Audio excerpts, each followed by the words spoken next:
Hello all traders, hope all is fine with you and doing well. As promised before, we're going to review the trades that I have taken on the futures and CFD profit accounts during the week of Monday 14th till Thursday 17th, and Friday was holiday and market was closed. So let's look at the daily trades that we have taken from Monday to Thursday on the futures account.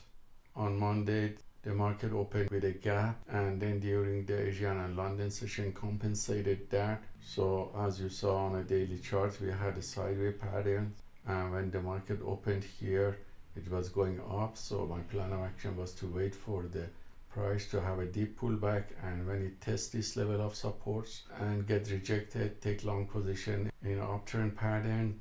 So that's happened around 10 o'clock. The price tested this level and it got rejected. So at this level, which is here, when I saw rejection and there was another pullback here in this area, I took long position with setup C on Nasdaq and S&P 500 when it went up and down and retested this level. All these three long positions on Nasdaq, Dow Jones and S&P 500 was closed in the upper area of the channel with profit. That you saw the statistics of that on the published live video. And on Tuesday, you see that during the Globex session, the market tried to retest this level and it got rejected and bounced back. So we had this pattern again pre-market, and it seems it was in balance again with the narrower range and highly volatile. So again, I waited for the price to either test this level or break this level and have a pullback and retest of that. So that's what happened here. And you see that the price, after breaking this level and retesting this, I entered long position here with setup C on Nasdaq, Dow Jones and S&P 500. And you see on all of this that the price was retesting again this wide range pattern that broke at this level before on all of them.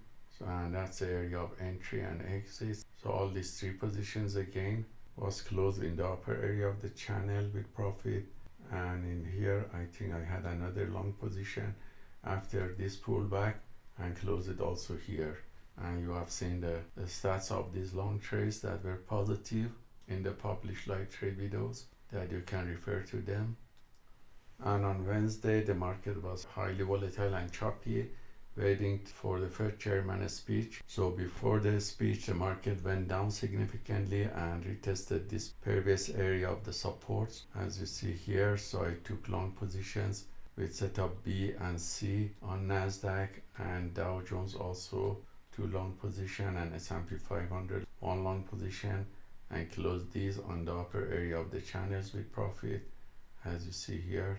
You can refer to the stats of these 5 long positions that were positive on Wednesday.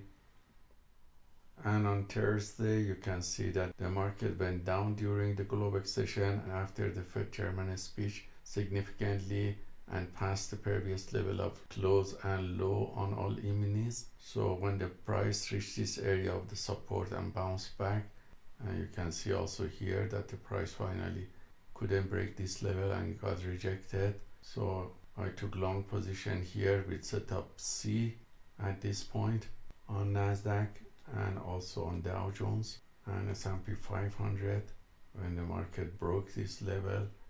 And you can see here also that the buyers are coming back and we have positive cumulative delta, and all these positions were closed in the upper area of the channel again for quick scalp with profit. That was published in the live trade videos, and the Friday that market was closed. So that's a summary of the trades I have taken on some of the futures profit accounts. So on the small 5k CFD profit accounts, these are the list of trades that I have taken with the profit and loss during the week. And as you see, it was taken on S&P 500 mainly that I had open hedge positions. So these hedge positions were closed with profit. So as a result of all these trades, we reached a total balance of $108.35 with the profit factor of 1.07. So by looking at the stats of all these trades in the second stage of the challenge, we see that from total number of 630 trades taken, We had 491 winners, resulted in about 78% win rate.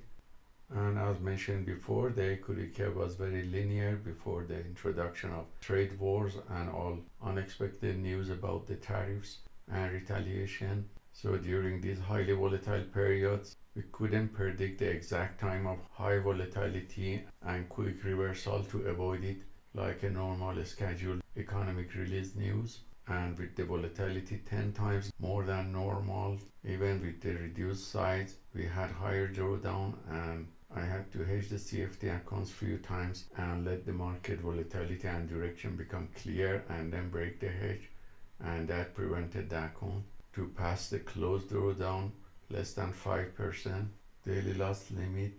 And because of this huge volatility, the novice trader should not trade this market, and our objective was to maintain the account intact and not lose it, and we were successful to keep our balance or profit around $100 that was gained before. So for now the account is intact. So the market now is in sideways, and still the volatility is high and direction is not clear. And as I mentioned last week, we want the market to become trendy and moves within the daily normal range. As you see before the tariffs introduction, that was highly predictable with no quick reversals. So this period is extremely difficult to trade, and the purpose should be just to survive and keep your account live and wait for the market to become trendy and less volatile as before. So we're $100 away to pass this challenge, and since the account has unlimited time, we will wait for the clarity here and have a small lot size and limited number of trades till the market become trendy and smooth again, and we'll keep you updated. So hope this trade taken by the PAAT system for fast scalping on the futures and the small CFD profit account is useful for you, and let us know if you have any questions. Have a wonderful day and also weekend.